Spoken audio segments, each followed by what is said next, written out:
Dando sequência à nossa exposição, faremos a leitura ainda no capítulo 2 de Apocalipse, só que desta vez a partir do versículo de número 18 até o versículo de número 29, que é a carta à igreja em Tiatira. Já estamos na quarta igreja, já estudamos aí 3 das igrejas, das 7 igrejas da Ásia Menor, as quais o Senhor Jesus Cristo endereça a sua carta, essas cartas e o texto de Apocalipse. E como temos dito, é uma carta e são cartas para todas as igrejas de todas as eras. Então faremos a leitura hoje da carta à igreja em Tiatira, Apocalipse capítulo 2, de 18 a 29. Acompanhem com atenção e fé a palavra de Deus. Ao anjo da igreja em Tiatira escreve: estas coisas diz o Filho de Deus, que tem olhos como chama de fogo e os pés semelhante ao bronze polido. Conheço as tuas obras, o teu amor, a tua fé, o teu serviço, a tua perseverança e as tuas últimas obras, mais numerosas do que as primeiras. Tenho, porém, contra ti o tolerares que essa mulher, Jezabel, que a si mesmo se declara profetiza, não somente ensine, mas ainda seduza os meus servos a praticarem a prostituição e a comerem coisas sacrificadas aos ídolos. Dei-lhe tempo para que se arrependesse. Ela, todavia, não quer arrepender-se de sua prostituição. Eis que a prostro de cama, bem como em grande tribulação os que com ela adulteram, caso não se arrependam das obras que ela incita. Matarei os seus filhos, e todas as igrejas conhecerão que eu sou aquele que sonda mentes e corações, e vos darei a cada um segundo as vossas obras. Digo, todavia, a vós outros, os demais de Tiatira, a tantos quantos não têm essa doutrina, e que não conhecem, e que não conheceram, como eles dizem, as coisas profundas de Satanás. Outra carga não jogarei sobre vós, tão somente conservai o que tendes até que eu venha.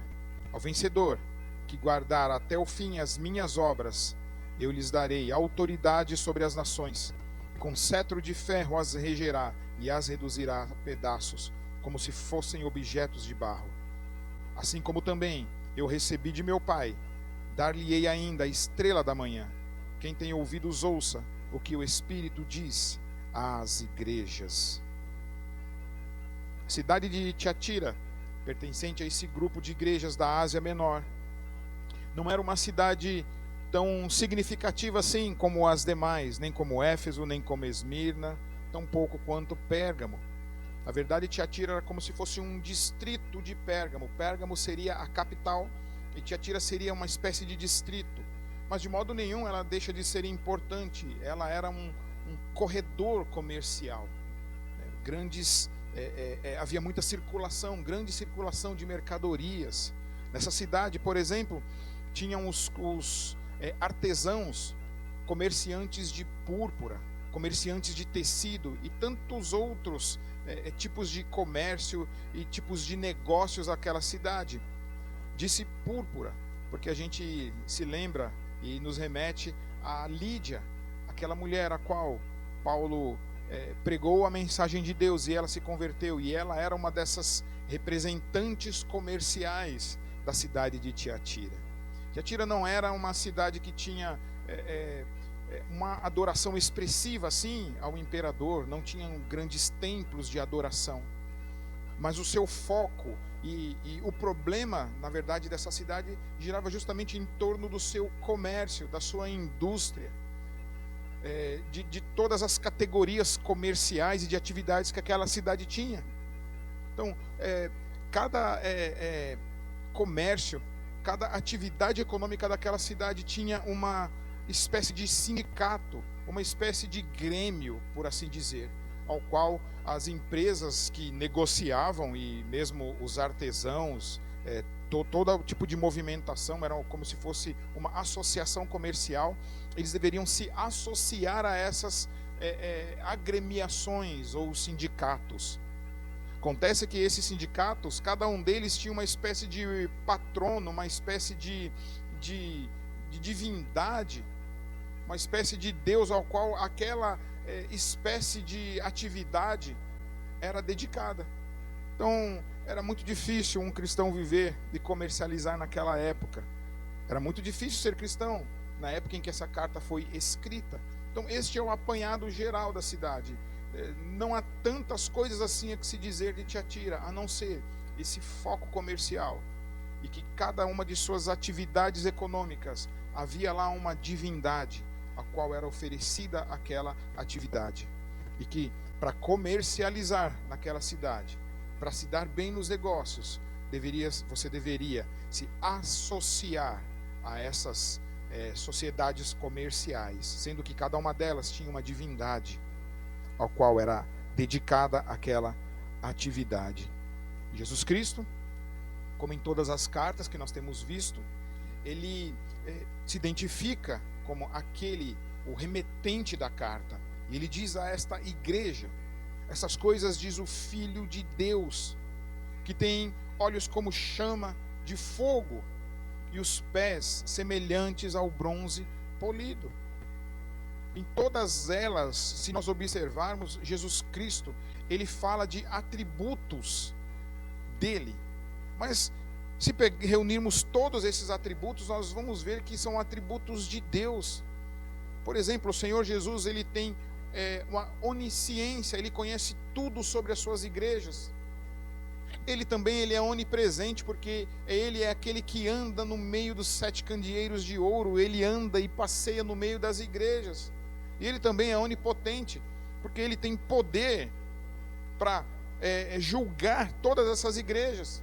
Ele tem poder para fazer o que ele quiser com as igrejas, e assim ele faz com essas igrejas, ele faz com a nossa igreja e com todas as igrejas em todos os tempos.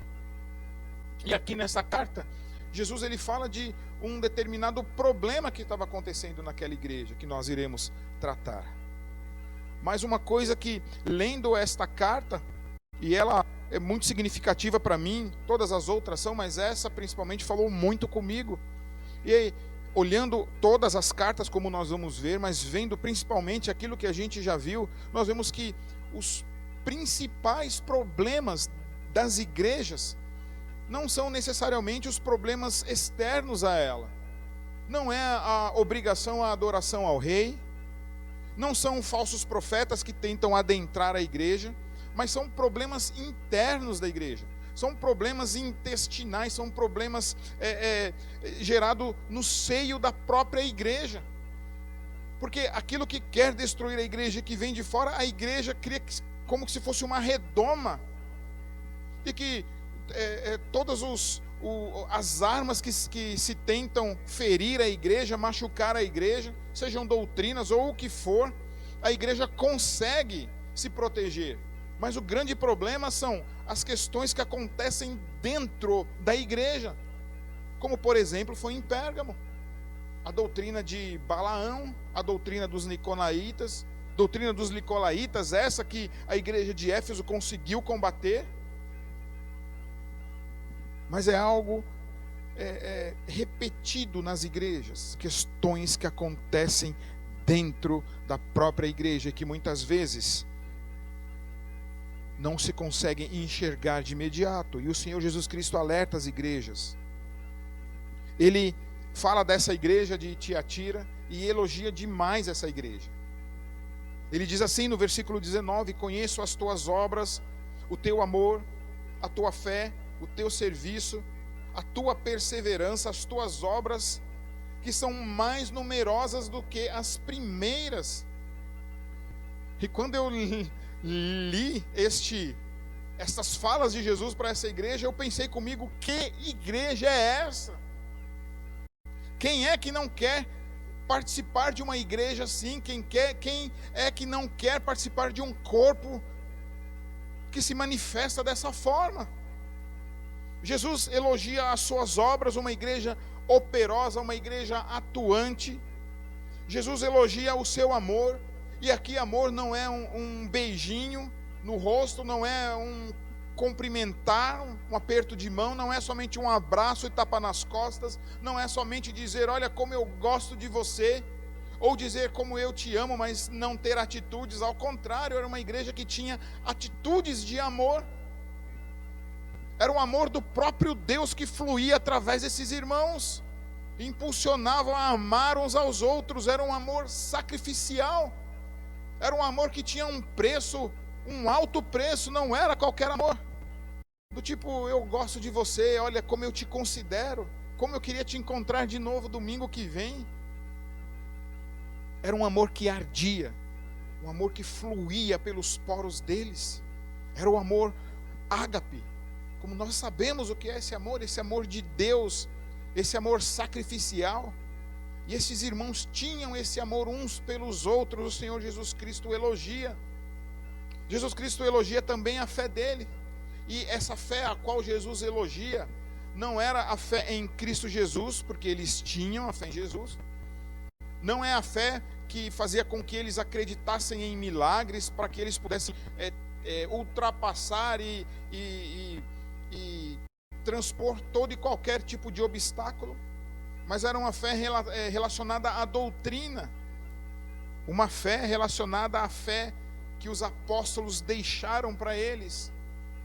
Jesus elogia a doutrina, a forma como eles pensavam a Bíblia, os seus postulados doutrinários e teológicos, o seu sistema de doutrina, que para Jesus Cristo elogiar devia ser um sistema de doutrina praticamente perfeito, um sistema de doutrina baseado nas Escrituras, que não era qualquer um que chegava lá e pudesse enganá-los, vir de fora como os nicolaítas.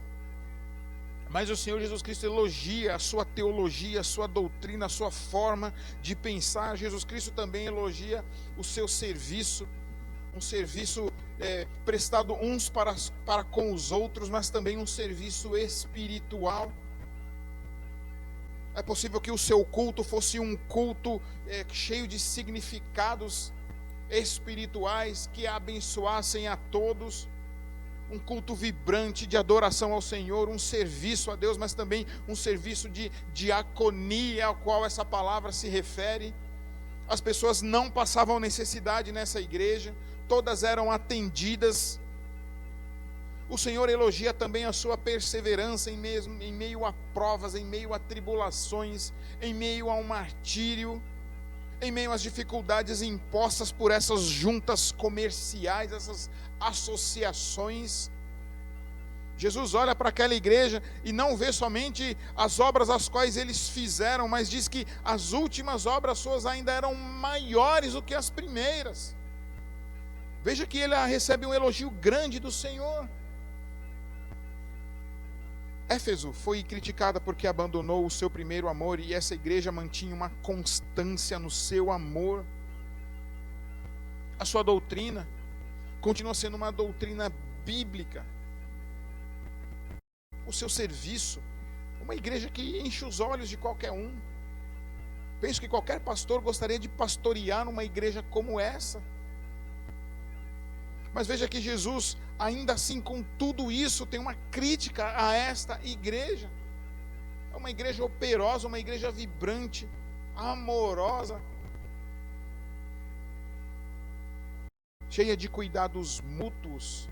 Essa igreja tinha colunas aos quais ela era construída: fé, amor, serviço e perseverança. E tudo parecia muito bem. Penso que esses membros olhavam uns para os outros e diziam assim: está tudo bem com a gente. Penso que a sua liderança, seus oficiais, se entreolhavam, ou quando pensavam e refletiam sobre a sua igreja, também o seu pastor olhava e dizia: está tudo ótimo, está acontecendo tudo como a gente planejou, não há nada o que mudar, vamos continuar assim. Mas o Senhor é aquele que tem os olhos como chama de fogo, é aquele que olha a sua igreja no fundo, aquele que olha cada membro no seu mais íntimo, olha o seu coração, no mais profundo do seu coração, e Ele vê naquela igreja algo, ou que talvez as pessoas não quisessem enxergar, ou que tivessem deixado de lado, ou que talvez não tivessem visto os mesmos. Mas o texto diz que eles toleravam. Então Jesus olha para aquela igreja, faz uma radiografia daquela igreja, dá o diagnóstico, dá também o seu prognóstico, aquilo que eles devem fazer. Ele tinha algo contra aquela igreja e diz: tenho porém contra ti o tolerares que essa mulher Jezabel. É evidente, como nós temos visto, que o livro de Apocalipse ele é cheio de tipos, símbolos, de arquétipo, e essa Jezabel é um arquétipo daquela Jezabel que aparece lá em 1 Reis, no capítulo 16, a mulher do rei Acabe, que constrói, naquela época, constrói lugares para adoração a outros deuses, institui serviços de sacerdotes e sacerdotisas cultuais, que leva o povo de Deus a pecar. Esposa de Acabe, leia no texto de 1 de Reis, ela começa no capítulo 16, depois vai para o capítulo 20, segue até mais ou menos o capítulo 22, depois aparece de novo em 2 Reis, no capítulo 9, quando fala da sua morte horrível, morte horrível, veja lá o texto, e o Senhor assemelha esta pessoa aqui, que fala certa mulher, com essa Jezabel de lá, do Antigo Testamento, faz esse link histórico e teológico sobre isso. E Jezabel aqui, penso que não seja um sistema, por assim dizer, não seja um tipo de pensamento, nem um tipo de doutrina, mas que é de fato uma pessoa, que é uma mulher. Não se sabe o nome, apenas disse, Jesus Cristo a assemelha a essa Jezabel, que a si mesmo se declara profetiza, e não somente ensina, eles toleravam, permitiam que ela ensinava, mas que também seduzisse os servos dele, os meus servos, a praticarem a prostituição e a comerem coisas sacrificadas aos ídolos. Falsos profetas tentaram entrar na igreja de Éfeso, falsos apóstolos, e aquela igreja barrou. Mas essa igreja permite que alguém entre dentro da igreja e não somente ensine, mas que também seduza os servos de Cristo a praticarem imoralidades e a comerem coisas sacrificadas a ídolos. Eu entendo que essa Jezabel não chegou na igreja já com o seu pacote de ensino e com a sua estratégia talvez pronta de uma vez, mas ela foi devagarinho, colocando coisas contra a vontade de Deus, mas coisas talvez inocentes, talvez pequenas coisas, pequenos delitos, ensinando o povo a se desviar do caminho de Deus, ensinando não por caminhos tortuosos demais, mas talvez por cometerem pecadinhos. Começou pequena, devagar, comendo essas colunas que nós falamos: o amor, a fé, a perseverança e o serviço, talvez ali como se fosse um cupim que ninguém vê. Inclusive essa semana nós descupinizamos a igreja, porque esses cupins, eles trazem bastante problema. E cupim não come só madeira, a gente sabe, mas ele também desgasta colunas de concreto, de cimento. E ela talvez tenha entrado nessa igreja talvez como um cupinzinho, inocente, fazendo uma coisa ali, outra coisa acolá, talvez ensinando algum tipo de doutrina contra a palavra de Deus, mas que não causasse assim tanto escândalo. Foi assim que ela começou, pequena, comendo pelas beiradinhas. É possível que os membros da igreja não tivessem percebidos. A liderança, eu creio que deva ter percebido. Os líderes devem ter percebido. Mas Fazer o quê? As coisas estão bem demais. É uma coisa aqui, tudo bem, isso é uma coisa isolada. Acontece outra coisa, que as pessoas talvez não gostem, mas afinal de contas, por que nós vamos estragar a nossa comunhão, o nosso amor, tratando de uma coisa tão pequenininha assim? Deixa. E foi se varrendo os problemas para debaixo do tapete. Mas Jesus Cristo, olhando para essa igreja, ele vê que há problemas, sim. É possível que essa Jezabel estivesse levando aqueles membros da igreja, ensinando essas doutrinas falsas, ensinando que eles poderiam viver essa vida dupla, serem crentes aos domingos e durante a semana poderiam ir lá naquele sindicato, talvez fazer negócio, não se dizer cristão lá. Não tem problema, você não precisa dizer que você é cristão, basta você fazer o cadastro. Mas lá exige que se adore ao ídolo, mas não tem problema, se você adorar é só um pouquinho, é só para você conseguir comercializar. Mas as reuniões que eles faziam, não dá para saber qual é a periodicidade, mas essas reuniões, além de tratar de negócios, havia adoração a essas divindades. E além de haver adoração a essas divindades, no final dessa festa havia orgias, havia coisas detestáveis aos quais eles faziam aos finais dessa reunião. E os crentes, por orientação de Jezabel, estavam indo a estes locais, não somente comendo a comida sacrificada por eles aos ídolos, mas também participando dessas coisas detestáveis e abomináveis, fornicação, prostituição. O que há de mal nisso? Vai ser uma vez por ano só. Você vai na festa, você vai à reunião, mas você não precisa se contaminar. Mas alguns comentaristas dizem que para fazer parte dessas associações, você teria que aceitar o contrato todo, não somente meio termo. Não participar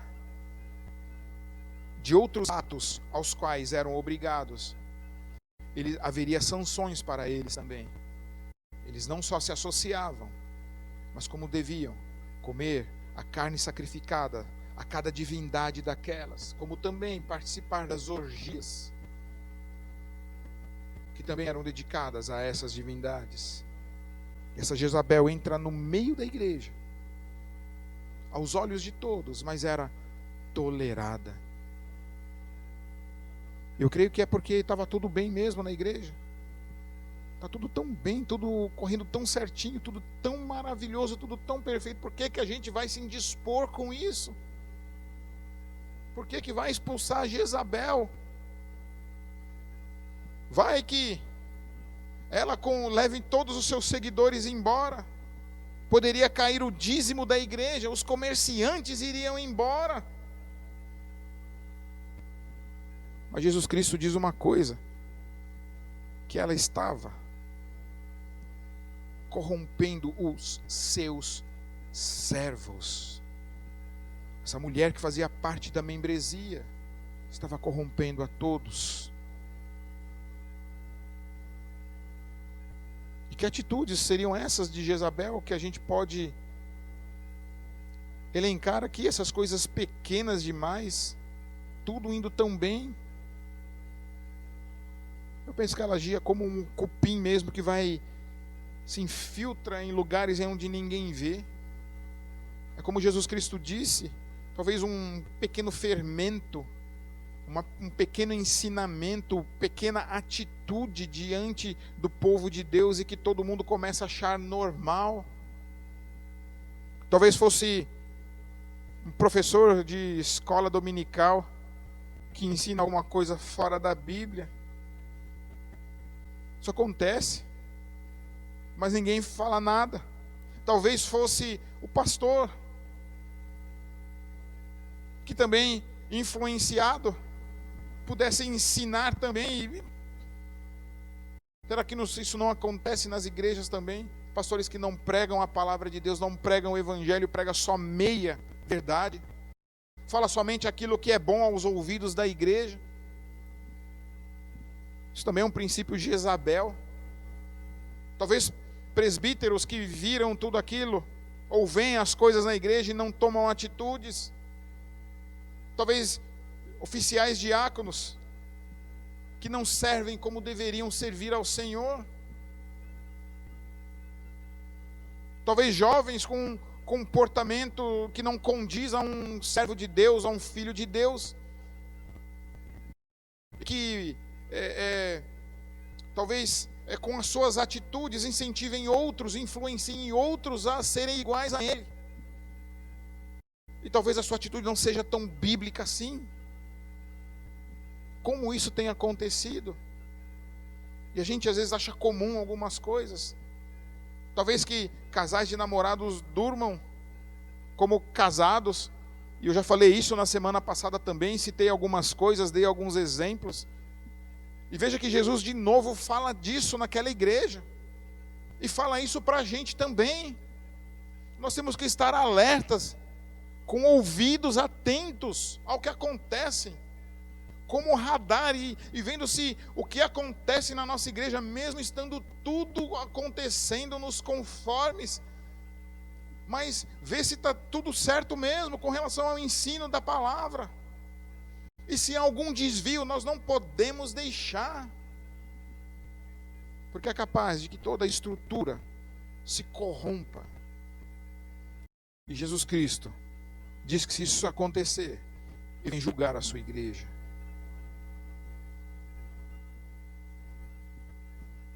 Há muitos prédios que muitas vezes a gente vê caindo em reportagens por causa de vazamentos de água.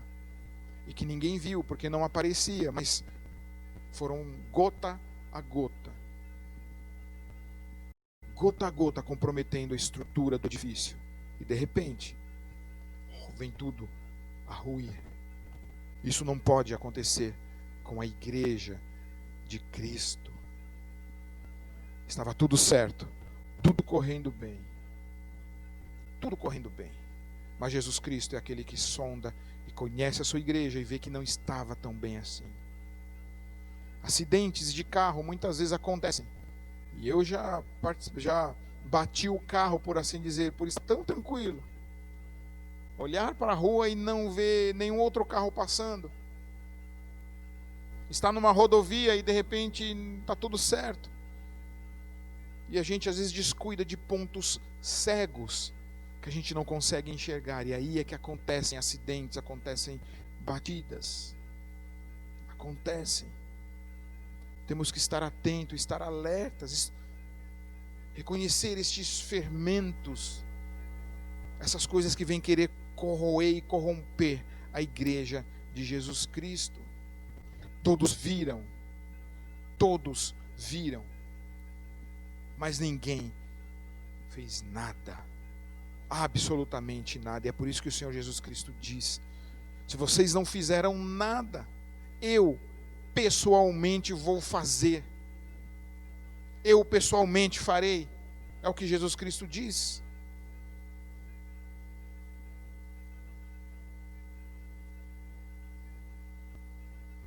Ele é aquele que tem os pés como bronze polido. Como eu tenho dito em todas as descrições de Jesus, Ele é o mesmo ontem, hoje e sempre será. É o nosso Salvador, é o nosso Redentor. Mas é aquele que tem interesse especial pela sua igreja. É aquele que tem interesse especial por mim, por você. É aquele que quer ver a sua igreja pura, a sua igreja santa. É por isso que Ele envia essa carta às igrejas, para que todas as igrejas em todos os tempos leiam e se apercebam daquelas coisas que podem estar acontecendo. Ele amorosamente diz que deu tempo para que ela se arrependesse, mas ela não quer se arrepender. O Senhor aponta o erro e Ele espera que haja arrependimento, que haja conserto, que haja mudança de rota. Estavam num caminho errado.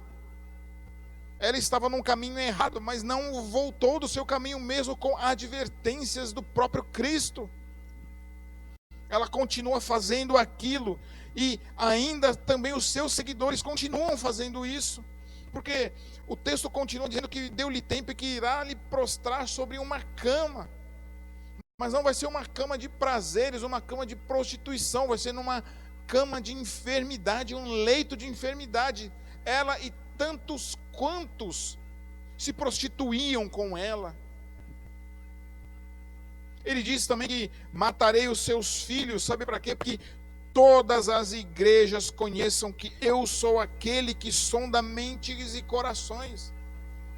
Para que a igreja presbiteriana do Centenário saiba e conheça que Ele é aquele que sonda mentes e corações. Isso é para nós, é para mim, é para você. São alertas do Senhor Jesus Cristo para a igreja. Eu penso que nestes momentos e dias difíceis que a gente vive, Deus tem falado conosco de tantas maneiras. O Senhor tem falado conosco. Nós estamos mais sensíveis à voz de Deus. Tem acontecido coisas que têm mudado a igreja, mudado as estruturas da igreja. Quantas pessoas não têm se arrependido de coisas que faziam? Quantas pessoas, se vendo longe da igreja e longe dos irmãos, se apegaram mais à palavra de Deus? Eu creio que Deus tem uma obra para fazer, mas primeiro Ele quer limpar a sua igreja. Eu tenho certeza que Deus quer despertar-nos, tenho certeza que Deus quer derramar um avivamento sobre nós, mas antes disso, Ele quer limpar a sua igreja. Ele quer nos fazer voltar para Ele, olhar para Ele e viver uma vida de santificação para Ele. Não somente fazer as coisas que a gente faz, não somente nos amarmos, mas amar a Ele acima de tudo. Era uma igreja muito boa de serviço, mas eles não estavam levando a sério a santificação, não estavam levando a sério a disciplina, não estavam levando a sério os ensinos que estavam acontecendo naquela igreja. E é por isso que o Senhor Jesus Cristo diz que vem para puni-los.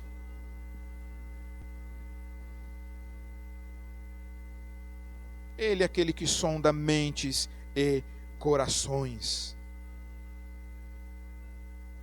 Ele espera que todos se arrependam. Ele espera. Ele diz que Ele virá. E Ele espera que essas pessoas se arrependam dos seus maus comportamentos e ensinos. O Senhor não tem como derramar um avivamento, derramar das suas bênçãos numa igreja que não se compromete com Ele, numa igreja que deixa as coisas de lado.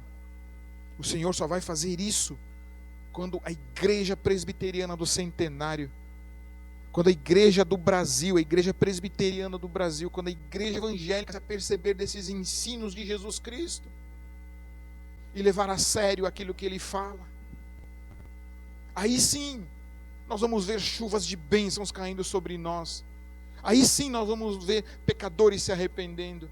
Aí sim nós vamos ver pessoas entrando na nossa igreja para buscar a face de Deus. Aí sim nós vamos ver evangelização e missões pelo mundo todo, mesmo com lutas, mesmo com dificuldades. Aí nós vamos ver sim um povo poderoso em palavras e atos que vai fazer a diferença nessa igreja. Essa igreja, ela se valia daquilo que ela era, mas a história da igreja não a mantém vitoriosa. Não é o que a igreja foi que vai determinar o que ela será, mas se ela vive ou não na palavra de Deus. É necessário pensar a partir desse texto também nas novas gerações. Muitas vezes nós olhamos muito para o passado, mas a gente precisa olhar para frente também. Ver que vem gerações após nós, após a gente, após mim, e que precisa de uma igreja santa para poderem desenvolver também os seus dons, os seus talentos, para poder também viver em amor, em serviço, em fé e em perseverança.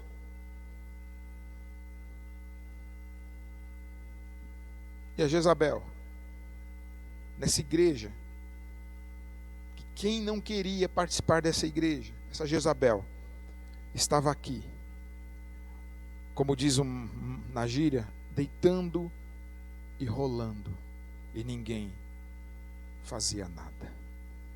Ninguém olhava e apontava o erro. seja liderança, sejam os membros, seja quem fosse, aquela mulher na igreja, fazendo aquilo que não era a vontade de Deus. É muito melhor fazer a vontade de Deus e se indispor com as pessoas do que deixar as coisas acontecerem e receber uma reprovação do Senhor Jesus Cristo. O Senhor Jesus segue dizendo no versículo 24 que Ele não colocará nenhuma carga mais sobre aqueles que são fiéis da igreja de Tiatira. Ele diz: digo todavia a vós outros, os demais de Tiatira. Havia uma grande parte da igreja que não participava disso, que não tinha conta com essas coisas, não se assentavam com eles, talvez nem os cumprimentasse, talvez. Diz que não colocaria novamente um peso maior, porque eles não seguiam essa doutrina, e nem eram como aqueles que se diziam conhecer as profundezas de Satanás. Esse é um outro ensino dessa mulher, que dizia que para que você pudesse vencer o pecado, você deveria pecar. Para que você pudesse vencer a Satanás, você deveria conhecer as profundezas, ir até o fundo do poço para conhecer. Você deveria pecar, provar todas as coisas, adorar aos ídolos, participar das orgias e de todas as coisas abomináveis, para que você pudesse conhecer e assim você se fortalecer e saber se defender. Que ensino mais diabólico dentro da igreja. A esses que não se curvaram a esse ensinamento e doutrina, Jesus diz que Ele não vai colocar outra carga sobre eles. O Senhor Jesus não lhes daria algo a mais para fazer, nenhuma outra lei, nenhuma outra ordenança. O Senhor Jesus Cristo queria que eles continuassem livres desse pecado e em liberdade, para continuar fazendo aquilo que eles já faziam e para ter liberdade para se aproximar mais de Deus. O Senhor não colocaria nenhuma outra carga sobre eles. Há sempre um remanescente fiel. Nos dias de Elias havia um remanescente fiel ao Senhor, que não haviam se dobrado e nem se curvado a Baal. Havia um remanescente fiel, e sempre há remanescente fiel nas igrejas.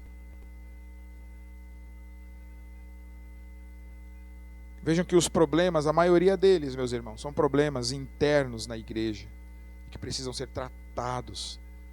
Jesus Cristo exige de cada membro da sua igreja sobre isso. São palavras duras, são palavras pesadas, mas são palavras de Cristo para a sua igreja, para mim e para você. Porque, como eu disse, eu creio, o Senhor vai nos despertar. Eu creio que Deus quer derramar um avivamento sobre nós, um novo tempo. Mas é necessário olhar as nossas práticas, olhar o nosso coração. Se nós só queremos um status de crente, ou se nós de fato vivemos como aqueles que são filhos de Deus e servos de Jesus Cristo. O Senhor Jesus Cristo incentiva aquela igreja dizendo para eles, para aquele remanescente fiel: tão somente conservai o que tendes até que eu venha. E é uma dúvida que vem: o que eles teriam que conservar, o que eles tinham? No contexto da nossa carta, a igreja de Tiatira, o que eles tinham? Eles tinham amor, mas o nosso contexto não foi suficiente só. Eles tinham fé, mas não foi suficiente. O serviço e a perseverança não foram suficientes. As coisas são boas e Jesus elogiou, mas não eram suficientes para que tivesse um elogio completo do Senhor Jesus Cristo. Eles deveriam continuar com essas coisas, sim, mas Jesus Cristo fala: conserve o que tendes até que eu venha. No nosso contexto, somente essas coisas não foram suficientes. Ele diz ao vencedor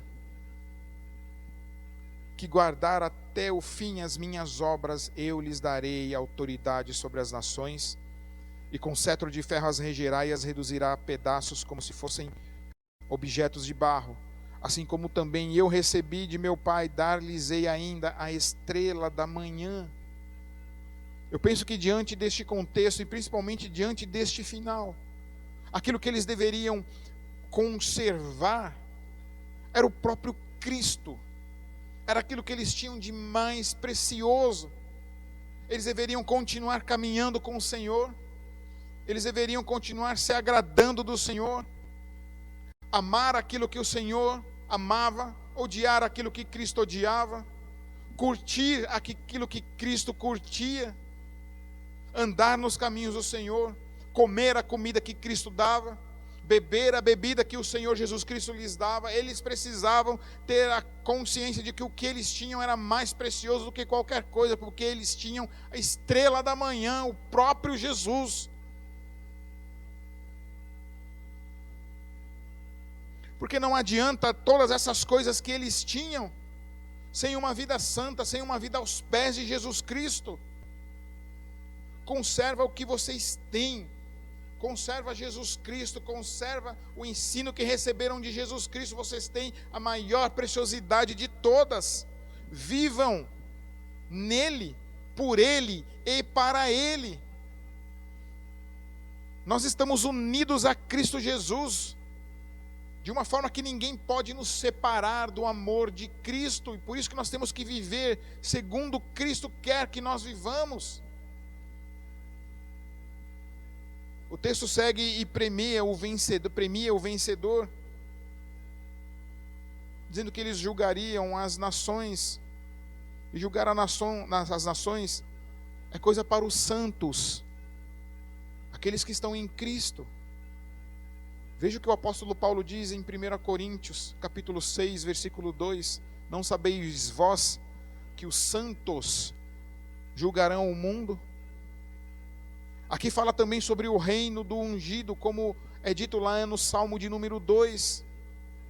O reino do ungido. Então aqueles que são de Cristo e que perseverarão até o final, terão a autoridade de Cristo para julgar as nações.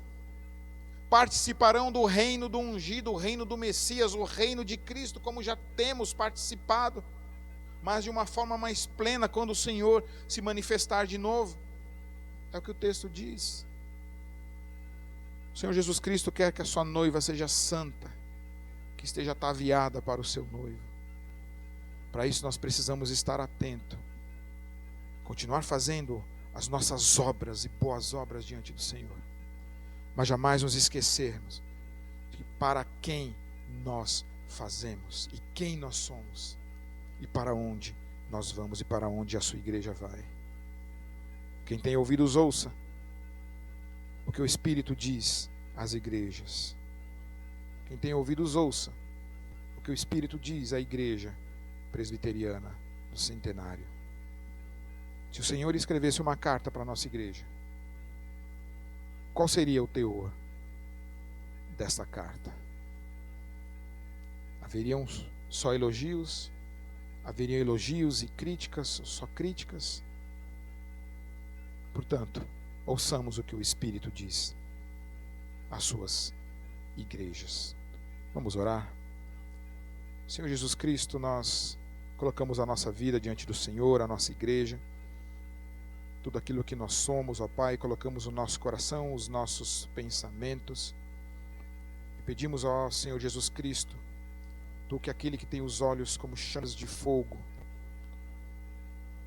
aquele que olha onde ninguém olha, aquele onde não há nenhuma câmara ou recâmara, nenhum recôndito, nada que seja escondido aos Teus olhos.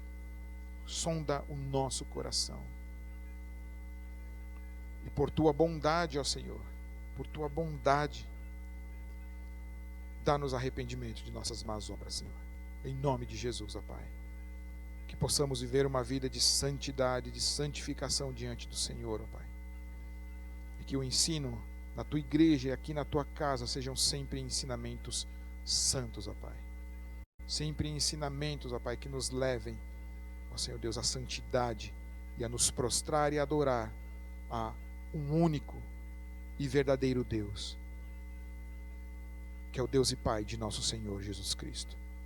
Em nome de Jesus Cristo é que nós oramos, agradecidos por todas as coisas que o Senhor tem feito em nós. Amém. Ainda em louvor ao nosso Senhor, cantemos o hino de número 132.